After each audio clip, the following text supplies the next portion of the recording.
Presenting youth education application. અહીં તમને ધોરણ 1 થી 12 ના સ્પર્ધાત્મક પરીક્ષાના ગુજરાતી તથા ઇંગ્લિશ મીડિયમ માટેના તમામ પાઠ્યપુસ્તકની PDF ફાઇલ તથા વિડીયો લેક્ચર તેમજ અહીં તમે દરેક વિષયની બ્લુ પ્રિન્ટ પ્રમાણે પરીક્ષાના પેપર તથા સોલ્યુશન મેળવી શકો છો અને વિષય અનુસાર મટીરીયલ પણ તૈયાર કરી શકો છો, એ પણ તદ્દન ફ્રી. તો અત્યારે જ આ એપ્લિકેશન ડાઉનલોડ કરો અને લિંક ડિસ્ક્રિપ્શનમાં આપેલ છે. નમસ્કાર વિદ્યાર્થી મિત્રો, હું છું DA પંપાણિયા અને આપ નિહાળી રહ્યા છો અમારી ચેનલ ઉપર વિષય ભૂગોળ ધોરણ 11 અને પ્રકરણ નંબર 4 ની અંદર આપણે ચર્ચા કરી રહ્યા છીએ. એનો અપૂર્ણ પ્રકરણની અંદર આપણો છેલ્લો વિભાગ અને એ છે પ્રકરણનું નામ ભૂકંપ અને જ્વાળામુખી. આપણે જ્વાળામુખીની ચર્ચા કરી રહ્યા છીએ અને જ્વાળામુખીની બે પ્રકારની અસરો થાય છે. જેમ ભૂકંપની બે પ્રકારની અસરો આપણે જોઈ એમ જ્વાળામુખીની પણ બે પ્રકારની અસરો થાય છે. એક જ્વાળામુખીની વિનાશક અસરો અને બીજી છે સર્જનાત્મક અસરો. જ્વાળામુખી પણ ભૂકંપની જેમ હંમેશા વિનાશ સર્જે એવું નથી. જ્વાળામુખીને કારણે પણ કેટલીક સારી અસરો થઈ છે. તો આવો એ અંગેની આપણે ચર્ચા કરીએ. જ્વાળામુખીની પહેલી આપણે જોઈએ વિનાશક અસરો. મિત્રો, જ્યારે જ્વાળામુખી પ્રસ્ફોટન થાય છે ત્યારે પારાવાર નુકસાન થાય છે. જે માનો કે જે પહાડની અંદર કોઈ વ્યક્તિ રહે છે, આવાસો હોય, કોઈ મોટું શહેર આવેલું હોય કે જેની વસ્તી 2-5 લાખ કરતાં વધારે હોય અને કોઈ પહાડ ઉપર આવેલું હોય અને એવા સંજોગોમાં જ્યારે જ્વાળામુખી પ્રસ્ફોટન થાય છે તો ત્યાંની હાલત શું થાય આપણે વિચારી શકીએ છીએ. પારાવાર નુકસાન થયું છે, વિનાશ સર્જે છે. માત્ર મનુષ્ય નહીં, તમામ સજીવો જેની આસપાસ રહેલા હોય. અને બીજું કે જે જગ્યાએ જ્વાળામુખી પ્રસ્ફોટન થાય છે ત્યાંથી 150 થી 200 કિલોમીટર સુધીના વિસ્તારની અંદર પ્રચંડ ભૂકંપ અનુભવાય છે. અને એ ભૂકંપને કારણે પણ કેટલા બધા નુકસાનો થાય છે. આપણે જોયું કે મકાનો પડી જાય છે, તિરાડો પડી જાય છે, જર્જરિત થાય છે, માલ મિલકતને નુકસાન થાય છે, મોટા બંધો તૂટે છે, રેલવે રસ્તાઓ પાટાઓ આડાવડા થઈ જાય છે, ઇલેક્ટ્રિક પોલ જે લાઇન છે તૂટી જાય છે, મોટા જે પુલ બનાવેલા હશે પુલો તૂટી જાય છે. આ બધી જ અસરો એ જ્વાળામુખી પ્રસ્ફોટનને કારણે થાય છે, વિનાશક અસરો થાય છે. સાથે વિદ્યાર્થીઓ કેટલા સજીવો મૃત્યુ પામે છે. સમુદ્રની અંદર જ્યારે આ જ્વાળામુખી ફાટે છે ત્યારે એના લાવા જે બહાર નીકળે છે ને, તો સમુદ્ર સૃષ્ટિની અંદર જે સજીવો આવેલા છે આ બધા સજીવો પણ વિદ્યાર્થીઓ એ નાશ પામે છે. તો આ વાત થઈ વિનાશક અસરની. બીજું કે સૌપ્રથમ જ્યારે ક્રાકાટોવા 1893 ની અંદર ફાટ્યો ને ત્યારે કેટલા બધા વિસ્તારની અંદર એને પારાવાર તારાજી સર્જી હતી. આ એક તમારા ટેક્સ્ટ બુકની અંદર ઉદાહરણ આપ્યું છે. ક્રાકાટોવા નામનો જ્વાળામુખી 1893 ની અંદર ફાટ્યો ત્યારે એના આસપાસના મોટા ભાગના વિસ્તારની અંદર પારાવાર નુકસાન પહોંચ્યું હતું. અને એટલા માટે કે કેટલા બધા સજીવો એ મૃત્યુ તો પામ્યા, પણ સાથે એની તમામ જે સંપત્તિઓ હતી, એટલે કે આર્થિક નુકસાન કેટલું બધું થાય છે, સામાજિક નુકસાન કેટલું થાય છે, એ બધી બાબતો પણ એની સાથે આવરી લેવામાં આવતી હોય છે. તો ઘણું બધું નુકસાન એ 1893 ની અંદર ક્રાકાટોવા નામનો જ્વાળામુખી ફાટ્યો ત્યારે થયું હતું. કોઈ પદાર્થ શાંત હોય અને એની અંદર અચાનક આવી કોઈ હુલચલ થાય, આપણે આગ લાગે જંગલની અંદર, ઓસ્ટ્રેલિયાની અંદર લાગેલી આ વર્ષની આગ તમે જોયું 2019-20 ની અંદર, તો કેટલા બધા પશુઓ એટલે કે પશુ પક્ષીઓ છે અને પ્રાણીઓ છે મૃત્યુ થઈ ગયા. આવી પરિસ્થિતિ જ્વાળામુખી ફાટે, આગમાંથી હજી બચી શકાય છે આપણે, પણ જ્વાળામુખીના લાવાની ઝપટમાંથી કોઈ વ્યક્તિમાંથી બાકાત નથી. લાવા એટલો ગરમ હોય છે કે એમાં કોઈ પણ પદાર્થને એ પથ્થરને આખો પીગાળી નાખે છે. બરાબર, આપણે ગિરનારના પથ્થરો છે, એક સમયે લાવાથી આખા પથ્થરો બનેલા, તો જ્યારે લાવા ઠરે છે તો ત્યારે એની સારી અસર થાય છે, એ પણ આપણે જોશું. તો આ વાત થઈ આપણે વિનાશક અસરોની. બરાબર, તમારા શબ્દની અંદર પણ ઘણું બધું વર્ણન આની અંદર કરી શકાય. બીજું આવે છે જ્વાળામુખીની સર્જનાત્મક અસરો. સર્જનાત્મક અસરોની અંદર જ્વાળામુખી હંમેશા વિનાશ જ નોતરે છે એવું નથી, સારી અસરો પણ થાય છે. જે જગ્યાએ જ્વાળામુખી ફાટ્યા છે એ વિસ્તારની અંદર વર્ષો પછી ખૂબ સારા એવા રમણીય દ્રશ્યો પેદા થયા છે. આપણું ગુજરાતનું ઉદાહરણ લઈ લો. ગુજરાતની અંદર આવેલો ગિરનાર, આજે ગિરનારની લોકો પરિક્રમા કરે છે, 2 વાર વર્ષની અંદર એની પરિક્રમા કરે. તો ગિરનાર એક સમયે જ્વાળામુખીને કારણે જ બનેલો પર્વત છે અને જ્વાળામુખી ફાટ્યો અને આખો ગિરનાર રચાઈ ગયો. અને એને કારણે કેટલી બધી ખનિજ સંપત્તિમાંથી પ્રાપ્ત થાય છે એ વાત થઈ.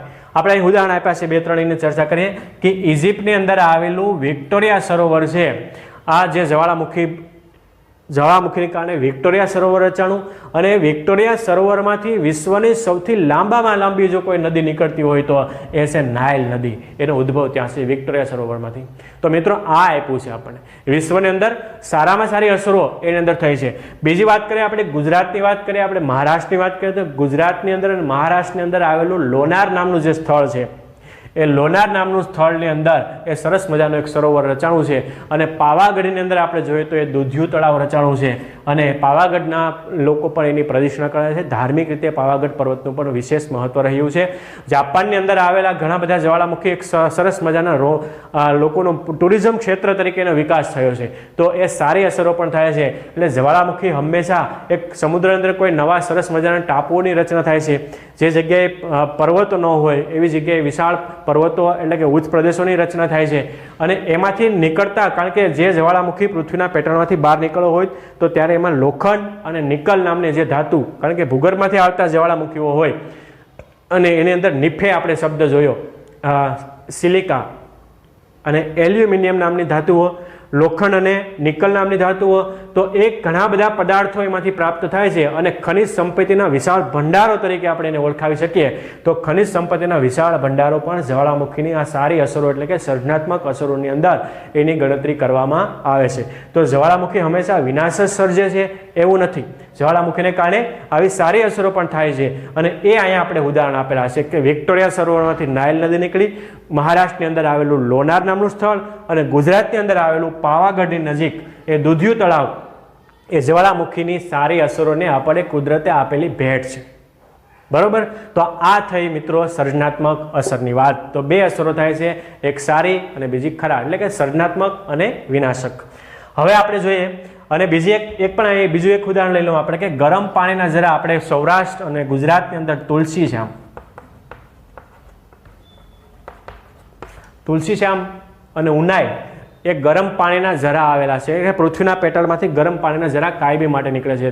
મિત્રો તમે એ સ્થળે ગયા હશો, એ ત્યાં કુંડ આવેલા છે. એ કુંડની અંદર સતત કાયમી માટે ગરમ પાણી રહે છે. તો આ શું બતાવે કે જ્વાળામુખી એટલે કે જે જ્વાળામુખની નળી હશે, અને એ નળીની અંદર પેટાળની અંદર તપ્ત લાવા છે, અને એ લાવાને કારણે એ પાણી છે હંમેશા ગરમ નીકળે છે. એટલે એ ગરમ પાણી ચામડીને લગતા રોગો મટાડવામાં પણ એનું ભૂમિકા ખૂબ અગત્યની. તો આ મિત્રો આનાથી ઉત્તમ સારી અસરો કઈ હોઈ શકે એ પણ, એટલે હંમેશા કોઈ પણ પરિસ્થિતિ છે વિનાશ જ સર્જે. એના બે કારણો રહેલા હોય, એક હકારાત્મકતા હોય અને બીજું, એટલે બંને સાઈડથી આપણે જોવામાં આવે ને તો ભૂકંપની સારી અસરો છે, ભૂકંપની ખરાબ અસરો છે, જ્વાળામુખીની સારી અસરો છે, અને જ્વાળામુખીની ખરાબ અસરો પણ રહેલી છે. તો આ વાત અહીંયા પૂરી કરીએ છીએ. હવે વાત કરીએ છીએ આપણે જ્વાળામુખી પ્રદેશોનું વિતરણ. 3 વિભાગની અંદર એને વર્ગીકૃત કર્યા છે જ્વાળામુખીને. એક પહેલો કે વિશ્વની અંદર સૌથી વધારે જ્વાળામુખી ફાટે છે તે પેસિફિક કિનારાના પટ્ટો. આપણે જોયું કે ભૂકંપની અંદર 68% ભૂકંપો એ પેસિફિક કિનારાના પટ્ટાની અંદર થાય છે. શા માટે થાય? જ્વાળામુખી ફાટે એટલે એને આસપાસના 200 કિલોમીટરના વિસ્તારની અંદર તીવ્ર ભૂકંપ આવે, આપણે જોઈ ગયા. બરોબર. તો આ પટ્ટાની અંદર સૌથી વધારે જ્વાળામુખી પણ ફાટે છે. સૌથી વધારે સક્રિય અને સૌથી સક્રિય જ્વાળામુખી પણ આ પટ્ટાની અંદર જ આવેલા છે. અને એમાંનું એક જ્વાળામુખીનું ઉત્તમ ઉદાહરણ એટલે કોટોપેક્સ, જે વિશ્વનો સૌથી ઊંચામાં ઊંચો જ્વાળામુખી છે, અને એની ઊંચાઈ 6500 મીટર કરતાં વધારે એ રહેલી છે. સમુદ્ર સપાટીથી લેવલથી 6500 મીટરની ઊંચાઈએ આ કોટોપેક્સી નામનો જ્વાળામુખી એ પણ પેસિફિક કિનારાના પટ્ટાની અંદર આવેલો છે. બરોબર.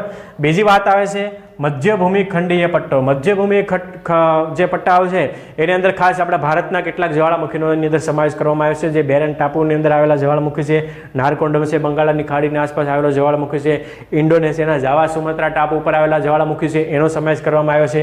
અને ખાસ એ કઈ શ્રેણીઓ છે કે આલ્પસ નામની પર્વત શ્રેણી અને હિમાલય જેવડી વિશાળ. પણ મિત્રો એક ખાસિયત એ છે કે હિમાલય આવડી વિશાળ શ્રેણીઓ આવેલી છે. આપણે જોઈએ તો એની ગણના જૂનામાં જૂની પર્વતમાળાઓની અંદરનો સમાવેશ થાય છે. છેટ અફઘાનિસ્તાનથી લઈને છેટ મ્યાનમાર, બર્મા સુધી ફેલાયેલી હિમાલયની પર્વત શ્રેણી. પણ એની ખાસિયત, એક બાબત, વિશિષ્ટતા એ છે કે હિમાલયની અંદર એક પણ સક્રિય જ્વાળામુખી આવેલો નથી.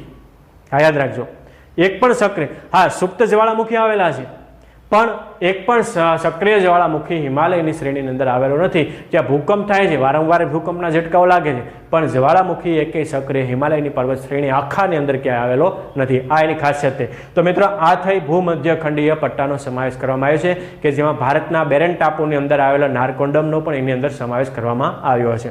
હવે આવે છે એટલાન્ટિક મહાસાગરનો પટ્ટો.